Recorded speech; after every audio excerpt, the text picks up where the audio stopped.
ये कहानी है ड्रैकुला के राजा की। वह जिसे भी काटता उसे अपने जैसा बना लेता था और साथ ही ये ड्रैकुला इमॉर्टल है, यह कभी मर नहीं सकता। लेकिन फिर भी दो चीजें हैं जिनसे ये डरता है, वो है रोशनी और चांदी। तो चलिए समझते हैं आज की इस पूरी कहानी को जिसका नाम है ड्रैकुला। कहानी की शुरुआत होते ही हमें वैन को दिखाया जाता है जो कि अपनी एंटिक शॉप में बैठे थे और इनकी दुकान पर काम करने वाला साइमन नाम का एक लड़का अपने हाथ में एक बो को लेकर वो कहता है कि यह 14वीं सदी का लगता है। जिसके बाद वैन उसे अपने हाथ में लेकर उसे ध्यान से देखता है। दरअसल वैन पुरानी ही एंटिक चीजों को खरीदा करता था और वो इस बो को भी खरीदना चाहता था। अब इतने में ही यहाँ पर वैन की सेक्रेटरी सोलिना आकर वैन को कुछ जरूरी काम याद दिलाती है। अब उसी रात कुछ चोर आकर वैन की दुकान को लूटने के लिए सिक्योरिटी गार्ड पर हमला कर देते हैं। दरअसल वैन की सेक्रेटरी सोलिना भी इन चोरों से मिली हुई थी। इन्हें लगता था कि जरूर ये बेसमेंट के अंदर जो लॉकर है इसके अंदर कोई कीमती चीज रखी होगी। लेकिन अंदर आने पर यह पाते हैं कि यहाँ पर एक बहुत बड़ा सिल्वर का ताबूत पड़ा हुआ था।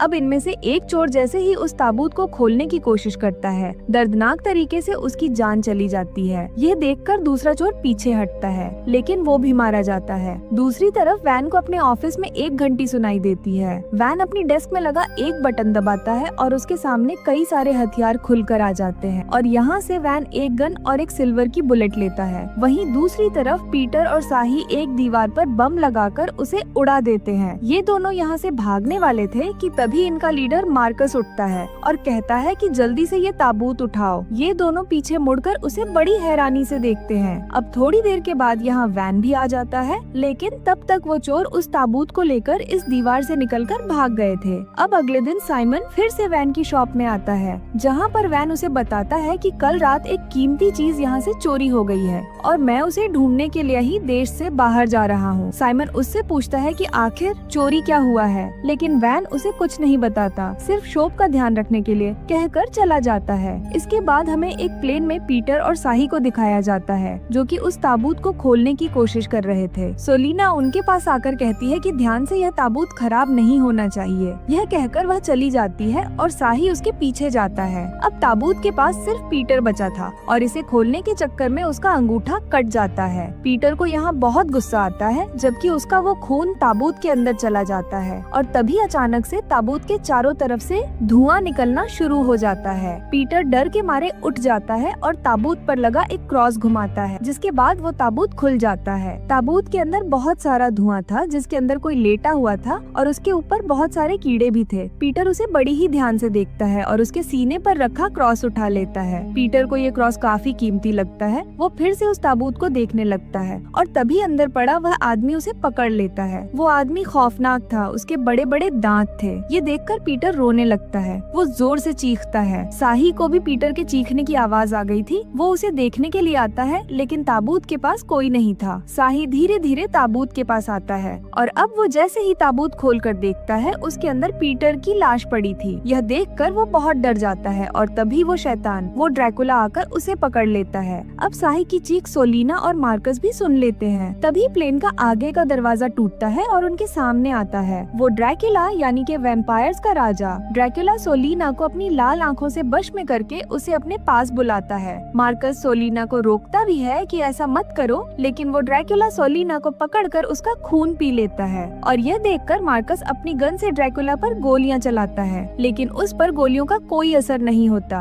पीटर की एक गोली प्लेन की छत पर लग जाती है जिससे प्लेन डिसबैलेंस हो जाता है और ड्रैकुला इसका भी अब खून पी लेता है। इसके बाद हमें दिखाया जाता है मैरी को जिसे अक्सर ड्रैकुला के सपने आते थे और आज इसने ड्रैकुला को महसूस किया था। वहीं एयरपोर्ट के बाहर वैन टीवी पर न्यूज देखता है कि एक प्लेन क्रैश हो गया है और साथ ही वहाँ पर वह सिल्वर ताबूत भी दिखाया जाता है और साथ ही यह भी बताया जाता है कि इस ताबूत को टाउन हॉल में रखा गया है। अब वैन न्यूज देखकर उस तरफ बढ़ जाता है और साथ ही हमें दिखाया जाता है कि सिमोन भी उसके पीछे आ रहा था क्योंकि सिमोन वैन को अपने फादर की तरह मानता था और वो उन्हें किसी मुसीबत में पड़ता नहीं देख सकता था। इसके बाद हमें शाम का वक्त दिखाया जाता है जहाँ पर वो प्लेन क्रैश हुआ था। वहाँ पर एक टीवी रिपोर्टर अपने दोस्त के साथ रिपोर्टिंग कर रही थी। तभी अचानक से पीछे से आकर वह ड्रैकुला उस रिपोर्टर को पकड़ लेता है लेकिन वो कैमरामैन को बहुत ज्यादा डरा हुआ देखकर उसे छोड़ देता है। वो जल्दी से भागकर अपनी गाड़ी में आ जाती है और वह यहाँ से देखती है कि ड्रैकुला ने उसके कैमरामैन को मार दिया है। अब ड्रैकुला गाड़ी का दरवाजा तोड़कर डरी हुई रिपोर्टर को अपने पास बुलाता है है और रिपोर्टर भी उसके जादू में फंसकर उसके पास आ जाती है। वहीं दूसरी तरफ शहर में मैरी को एहसास होता है कि ड्रैकुला ने अभी अभी किसी का खून पिया है। वहीं दूसरी तरफ टाउन हॉल के बाहर हमें वैन को दिखाया जाता है जो कि एक टैक्सी से उतरता है। वन पूरी तरह से तैयार होकर यहाँ पर आया था। अंदर आने पर वो देखता है कि यहाँ पर वो ताबूत और प्लेन से मिले लोगों की लाशें पड़ी थी। वैन उस ताबूत को खोलता है लेकिन उसमें कुछ नहीं होता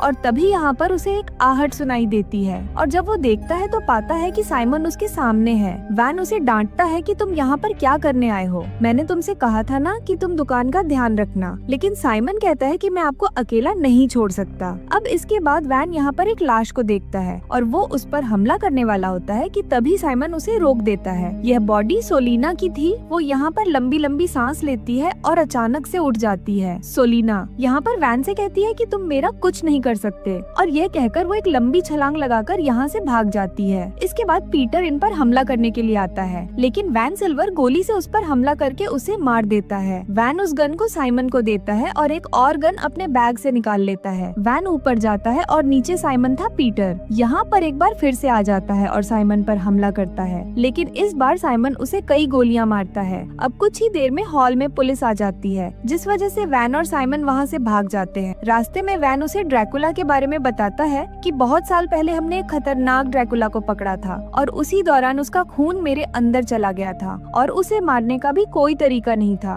और इसीलिए हमने उसे कैद करके एक ताबूत में डाल दिया था। साथ ही आगे वैन बताता है कि मैंने ड्रैकुला के ताबूत में जोक भी छोड़ दिए थे ताकि वो उसका पूरा खून चूसते रहे। फिर मैं उन जोकों का खून निकालकर अपने अंदर डालता था। आखिर में वैन बताता है कि ड्रैकुला अपने खून को कभी नहीं भूलता। इसके बाद वो अपनी बेटी मैरी की तस्वीर उसे दिखाता है और इसके बाद हमें मैरी को दिखाया जाता है जो कि चर्च में अपने एक दोस्त को बताती है कि मेरे सपनों में बार बार ड्रैकुला आता है। डेविड उससे पूछता है कि आखिर वो चाहता क्या है, जिस पर मैरी कहती है कि वो मुझे चाहता है। मुझे लगता है शायद वो मेरी आत्मा चाहता है। इसके बाद वो ड्रैकुला उसी शॉप में आ जाता है जहाँ पर कि मैरी काम किया करती थी। मैरी की दोस्त लूसी भी जो कि यहीं पर काम करती थी ड्रैकुला से कहती है कि मैं आपकी क्या मदद करूं, जिस पर वो कहता है कि मुझे मैरी से मिलना है, जिस पर लूस कहती है कि मुझे नहीं पता वो कहाँ पर है और इसके बाद ड्रैकुला उसका हाथ पकड़कर उसे भी अपने वश में कर लेता है। लूसी उसे लेकर मैरी के घर आ जाती है लेकिन मैरी यहाँ नहीं थी। दूसरी तरफ मैरी को दिखाया जाता है जो कि अपनी शॉप पर आ जाती है और यहाँ पर साइमन आकर उसे मिलता है। इसके बाद वैन भी मैरी के घर पहुँच चुका था जहाँ पर ड्रैकुला उसे पकड़ लेता है क्योंकि वो यहाँ पर मैरी का इंतजार कर रहा था। इसके बाद वो उसे उठाकर एक शीशे पर फेंकता है। अब कुछ देर के बाद मैरी अपने घर पर आ जाती है और यहाँ आकर उसे बेडरूम में अपने फादर की लाश दिखती है जिसे देखकर वह बहुत ज्यादा डर जाती है और फिर मैरी के सामने वो ड्रैकुला आता है जिसे देखकर वो डर के मारे भागने लगती है। अब वो ड्रैकुला भेड़िया बनकर उसका पीछा करने लगता है। मैरी जल्दी से भागकर घर के बाहर आ जाती है जहाँ पर साइमन भी आ चुका था। वो भेड़िए की ही अवतार में इन पर हमला करता है लेकिन साइमन उस पर गोली चला देता है जिसके बाद ड्रैकुला पक्षियों में बदलकर यहाँ से भाग जाता है। इसके बाद साइमन और मैरी एक चर्च में आते हैं। साइमन मैरी से कहता है कि तुम्हारे फादर के अंदर ड्रैकुला का खून था और इसीलिए तुम्हारे अंदर भी उसी का खून है और अब मैरी भी समझ जाती है कि वो इसीलिए ड्रैकुला को महसूस करती है। इसके बाद साइमन मैरी को एक एनसेट क्रॉस देता है। इसके बाद वो यहाँ पर बहुत पुरानी किताबों को पढ़ते हैं जिनसे इन्हें पता लगता है कि ड्रैकुला की सिर्फ कमजोरी सिल्वर ही है। लेकिन तभी यहाँ पर वो ड्रैकुला आ जाता है। अब साइमन उस पर हमला करता है लेकिन वो ड्रैकुला उसे उठाकर फेंक देता है। अब इसके बाद साइमन जल्दी से बाइबल उठाकर ड्रैकुला को दिखाने लगता है। ड्रैकुला कहता है कि मुझ पर इसका कोई असर नहीं होता। अब मौका देखकर मैरी यहाँ से भागने लगती है और ड्रैकुला साइमन की तरफ बढ़ता है लेकिन तभी यहाँ पर साइमन बाइबल खोलता है जिससे ड्रैकुला थोड़ा धीमा हो जाता है और इसके बाद साइमन जल्दी से गन उठाता है लेकिन तब तक वो ड्रैकुला यहाँ से भाग गया था। वहीं मैरी को दिखाया जाता है जो कि चर्च के कब्रिस्तान में भाग रही थी और उसके पीछे वो ड्रैकुला पड़ा हुआ था। अब साइमन भी मैरी को ढूंढते हुए यहाँ पर आ जाता है। अब मैरी एक टूटी हुई दीवार में छिप जाती है जहाँ पर उसके हाथ में चोट लग जाती है लेकिन ड्रैकुला उसे ढूंढकर बाहर निकाल देता है। ड्रैकुला मैरी से कहता है कि तुम मेरी जैसी हो, तुम मैरी अपनी हो, लेकिन मैरी कहती है नहीं, मैं तुम्हारे जैसी नहीं हूँ। बातों के दौरान यहाँ पर साइमन आ जाता है इसीलिए ड्रैकुला मैरी को लेकर यहाँ से गायब हो जाता है। अब साइमन मैरी को ढूंढने लगता है लेकिन तभी उसके सामने वो 3 वैम्पायर लड़कियाँ लूसी, बिला और सोलिना जाती हैं। वो यहाँ आकर साइमन को पकड़ लेती है और वो इसका खून पीने ही वाली थी कि तभी साइमन उस क्रॉस को बिला के सीने पर मारता है जिससे बिला नीचे गिर जाती है और सोलिना तभी अचानक से साइमन पर हमला कर देती है। अब एक छत पर जाने के बाद ड्रैकुला मैरी को काटता है ताकि वो उसके जैसी बन जाए। फिर ड्रैकुला उसे बताता है कि मेरा नाम जोड था और मैंने चांदी के सिक्कों के लिए जीसस को धोखा दिया था, लेकिन जब जीसस को सूली पर चढ़ाया गया तब मुझे अपनी गलती का एहसास हुआ। मैंने खुद को मारने की कोशिश की, लेकिन ईश्वर ने मुझे श्राप दिया कि मैं सारी जिंदगी ड्रैकुला बनकर अमर रहूंगा और मैरी कमजोरी चांदी होगी। अब मैरी और ड्रैकुला एक हो चुके थे और इसके बाद इनके सामने साइमन को लाया जाता है। ड्रैकुला मैरी से कहता है कि हमने इसे तुम्हारे लिए रखा है, जिसके बाद मैरी उसके पास आती है। वह अपने बड़े दांत निकालकर साइमन का खून पी लेती है। इसके बाद वो सिल्वर के चाकू से उसकी गर्दन लेना चाहती थी। तभी लूसी की नजर साइमन के जख्म पर पड़ती है। लूसी ड्रैकुला से कहती है कि इसने इसे नहीं काटा, लेकिन तभी मैरी उसका गला काट देती है और साथ ही वो ड्रैकुला पर भी हमला कर देती है और साइमन सोलिना पर हमला करता है, लेकिन ड्रैकुला अभी भी बच जाता है। अब एक तरफ साइमन और सोलिना लड़ रहे थे, वहीं दूसरी तरफ मैरी और ड्रैकुला लड़ रहे थे। ड्रैकुला मैरी से कहता है, तुम जानती हो ना मैं अमर हूँ, मैं मर नहीं सकता। अब दूसरी तरफ साइमन सोलिना को भी मार देता है और दूसरी तरफ मैरी ड्रैकुला के गले में रस्सी डालकर बिल्डिंग से नीचे जंप कर देती है। अब ड्रैकुला रस्सी से ऊपर ही लटक जाता है, जबकि मैरी नीचे आकर गिरती है। यहाँ पर ड्रैकुला को अपनी गलती का एहसास होता है और वो मैरी से अपना श्राप वापस ले लेता है। तभी सुबह हो जाती है और सूरज निकल आता है और ड्रैकुला सूरज की रोशनी से जलकर मारा जाता है। दरअसल ड्रैकुला ने मैरी को मरता देख अपनी गलती मान ली, इसीलिए गॉड ने भी उसे आजाद कर दिया था। ड्रैकुला की राख को फिर से उस ताबूत में रखा जाता है और इस बार उसकी रखवाली वैन की बेटी मैरी करती है। और अब इसी सीन के साथ यह बेहतरीन फिल्म यहाँ पर खत्म हो जाती है। यह मूवी आपको कैसी लगी हमें कमेंट करके बताइए और अगर आपको मेरी वीडियो अच्छी लगती है तो हमारे चैनल को सब्सक्राइब कर लीजिए और हमें सपोर्ट करें। तो अभी के लिए अलविदा और फिर हम मिलते हैं एक नई शानदार वीडियो में।